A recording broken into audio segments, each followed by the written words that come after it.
வணக்கம். என் பெயர் டாக்டர் புரு தவான். இன்று இந்த வீடியோவில் ஒவ்வொரு சிறுநீரக செயலிழந்த நோயாளியும் கிரியேட்டினின் மற்றும் யூரியா அளவை குறைக்க எடுக்க வேண்டிய உணவைப் பற்றி பேசுவோம். சிறுநீரக செயலிழப்பு நோயாளிகளுக்கு சிகிச்சை அளிப்பதில் டயட் மிகவும் முக்கிய பங்கு வகிக்கிறது. சிகிச்சையில் 50% கூட உணவை அடிப்படையாக கொண்டது. மேலும் உணவின் உதவியுடன் கிரியேட்டினின், யூரியா மற்றும் பொட்டாசியம் அளவுகள் போன்ற நிறைய விஷயங்களை கட்டுப்படுத்தலாம். இப்போது எப்படி என்று யோசித்துக் கொண்டிருக்கலாம். எனவே டயட் என்ற சொல்லுடன் தொடங்குவோம். மேலும் சிறுநீரக செயலிழந்த நோயாளிக்கு உணவின் உதவியுடன் கிரியேட்டினினை எவ்வாறு கட்டுப்படுத்தலாம். கிரியேட்டினின் என்பது தசை வளர்சிதை மாற்றத்தின் போது தசைகளால் உற்பத்தி செய்யப்படும் ஒரு கழிவு புரதமாகும். நோயாளி தினசரி தேவையை விட அதிக புரதத்தை எடுத்துக்கொண்டால் கூடுதல் புரதம் கிரியேட்டினாக மாற்றப்படும். மேலும் அது அறிக்கைகளில் பிரதிபலிக்கும்.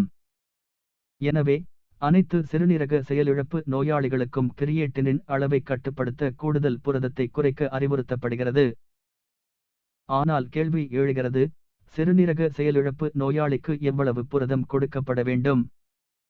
எனவே பதில், இது ஒரு நபரின் நிலையை பொறுத்தது.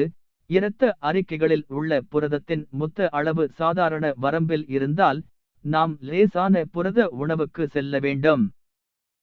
லேசான புரத உணவில் நோயாளிக்கு புரதத்திற்கு மிக குறைந்த அளவு வழங்கப்படுகிறது.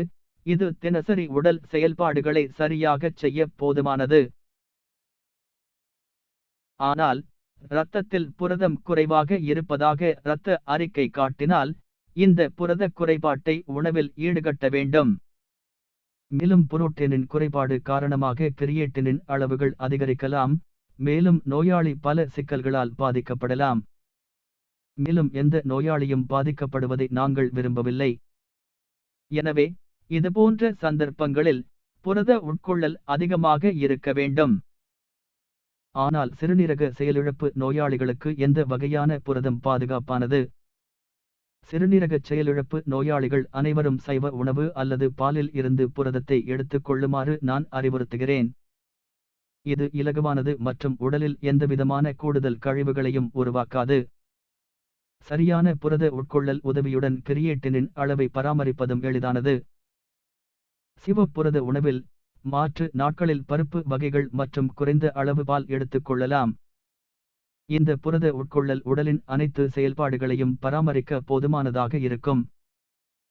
புரத உட்கொள்ளலை கட்டுப்படுத்தினால் உடலில் கிரியேட்டினின் உருவாவதையும் கட்டுப்படுத்த முடியும் என்பதை நீங்கள் புரிந்து கொண்டிருப்பீர்கள் என்று நம்புகிறேன். இப்போது யூரியாவுக்கு செல்லலாம்.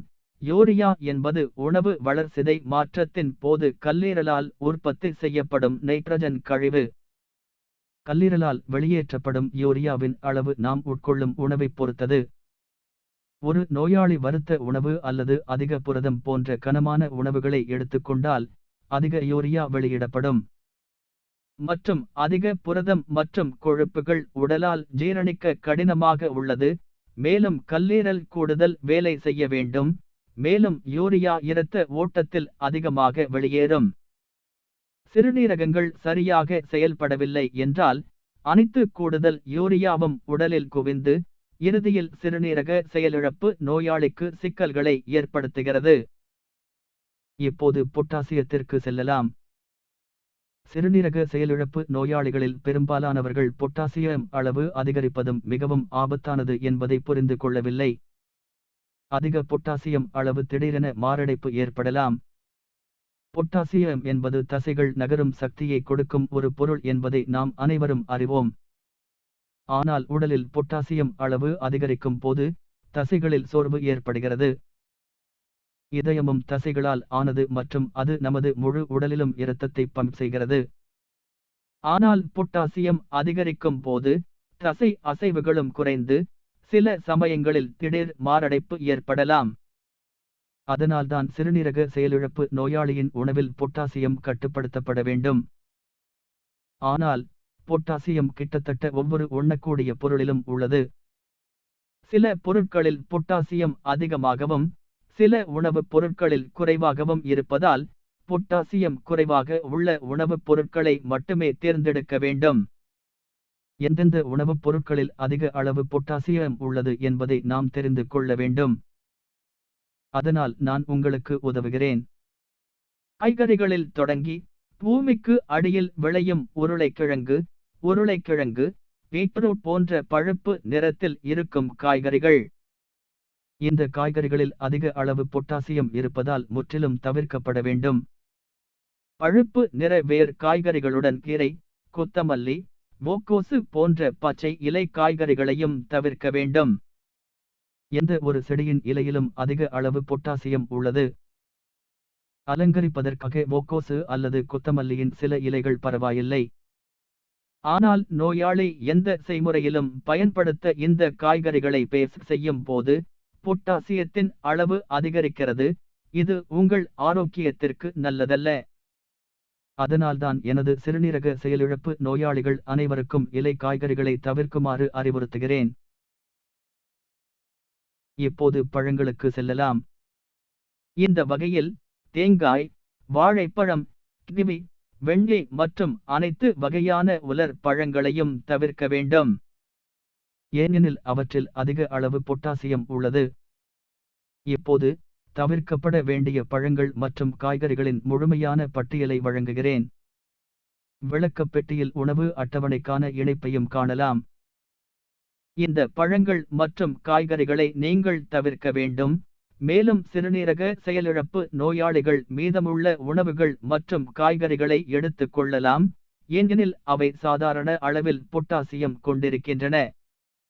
மேலும் சிறுநீரக செயலிழப்பு நோயாளிகளுக்கு மிகவும் ஆபத்தான பொட்டாசியம் அதிக அளவு இருப்பதால் குறைந்த சோடியம் உப்பு, வெல்லம் மற்றும் பழச்சாறு போன்ற பிற உணவுகளை நீங்கள் தவிர்க்க வேண்டும்.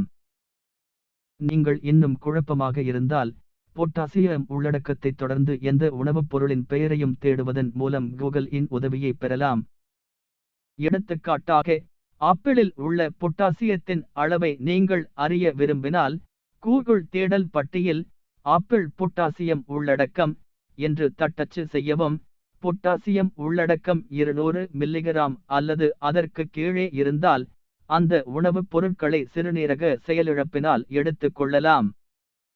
நோயாளிகள் ஆனால் 200 மில்லி கிராமுக்கு மேல் பொட்டாசியம் உள்ள உணவுப் பொருட்களை தவிர்க்க வேண்டும். சிறுநீரக செயலிழப்பு நோயாளியின் பொட்டாசியத்தின் அளவை கட்டுப்படுத்த என்ன செய்ய வேண்டும் என்பதை நீங்கள் தெளிவாக அறிவீர்கள் என்று நம்புகிறேன். இப்போது சிறுநீரக நோயாளியால் எடுக்கக்கூடிய திரவத்தின் அளவிற்கு செல்லலாம். திரவத்தின் அளவு பல காரணிகளைப் பொறுத்தது. சிறுநீரக செயலிழப்பு நோயாளி குறைந்த அளவு திரவத்தை எடுத்துக்கொண்டால் உடல் நீரிழப்புக்கு வழிவகுக்கும். மேலும் சிறுநீரகம் போதுமான அளவு சிறுநீரை உற்பத்தி செய்ய முடியாது. கிரியேட்டினின் மற்றும் யூரியா ஆகியவை சிறுநீரின் மூலம் மட்டுமே வெளியேறும் என்பது உங்களுக்கு தெரியும். நல்ல சிறுநீர் இல்லாமல் கிரியேட்டினின் மற்றும் யூரியா அளவுகள் அதிகரிக்கும். சிறுநீரக செயலிழப்பு நோயாளி அதிக அளவு திரவத்தை எடுத்துக்கொண்டால் மீண்டும் சிறுநீரகங்கள் நன்றாக செயல்படாது. ஏனெனில் உடலில் கூடுதல் திரவம் குவிந்துவிடும் மற்றும் பல சிக்கல்களுக்கு வழிவகுக்கும். எனவே ஒவ்வொரு சிறுநீரக செயலிழப்பு நோயாளிக்கும் சரியான அளவு திரவம் அவசியம். ஆனால் இது நோயாளிக்கு மாறுபடும். நீங்கள் கால்களில் வீக்கம், பெடல் எடிமா போன்ற சிறுநீரக பிரச்சனைகளால் பாதிக்கப்பட்டிருந்தால் உடலில் அதிக அளவு திரவம் உள்ளது. எனவே அத்தகைய நோயாளிகள் திரவ உட்கொள்ளலை குறைத்து சிறுநீர் வெளியீட்டை அதிகரிக்க பரிந்துரைக்கிறோம். அதனால் உடலுக்குள் இருக்கும் அந்த நிகர திரவமும் குறைகிறது. ஒரு நோயாளி ஒரு நாளில் 500 மில்லிலிட்டர் திரவத்தை எடுத்து 1000 மில்லிலிட்டர் சிறுநீரை உருவாக்கினார் என்று வைத்துக் கொள்வோம். அதாவது நோயாளியால் 500 மில்லிலிட்டர் திரவம் குறைக்கப்பட்டுள்ளது.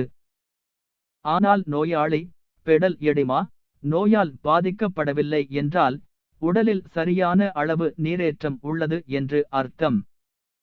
எனவே சிறுநீரக செயலிழப்பு நோயாளிகள் ஒரே நேரத்தில் 100 மில்லிலிட்டர் திரவத்தை எடுத்துக் கொள்ளுமாறு நாங்கள் அறிவுறுத்துகிறோம். நீங்கள் ஒரு நாளைக்கு 100 மில்லிலிட்டர் திரவத்தை பல முறை எடுத்துக் கொள்ளலாம். ஆனால் 15 முதல் 20 நிமிடங்கள் இடைவெளி எடுத்துக் கொள்ளுங்கள். இந்த வழியில் உங்கள் உடல் நீரேற்றமாக இருக்கும் மற்றும் சிறுநீரகங்களில் எந்த வித வேலை அழுத்தத்தையும் ஏற்படுத்தாது. இப்போது உணவின் உதவியுடன் சிறுநீரக செயலிழப்பு நோயாளியின் வளர்சிதை மாற்ற அமிலத்தன்மை நிலையை கட்டுப்படுத்தலாம். ஆனால் அதற்கு முன், வளர்சிதை மாற்ற அமிலத்தன்மை என்றால் என்ன? அதற்காக நான் ஒரு தனி வீடியோவை உருவாக்குவேன். கிரியேட்டினின் அளவு உடலில் ஆரம்பித்தவுடன் ஏன் மிக வேகமாக அதிகரிக்கிறது என்பதை புரிந்துகொள்ள. எனவே சிறுநீரக செயலிழப்பு நோயாளிக்கு உணவின் உதவியுடன் கிரியேட்டினின், யூரியா, பொட்டாசியம் அளவை கட்டுப்படுத்த முடியும் என்பதை நீங்கள் புரிந்து கொண்டிருப்பீர்கள் என்று நம்புகிறேன். சிறுநீரக செயலிழப்பு பிரச்சனைகள் குறித்து உங்களுக்கு ஏதேனும் சந்தேகம் அல்லது விசாரணை இருந்தால், உங்கள் அறிக்கைகள் அல்லது தொடர்பு விவரங்களை அஞ்சல், வாட்ஸ்அப் அல்லது அழைப்பு மூலம் அனுப்பலாம்.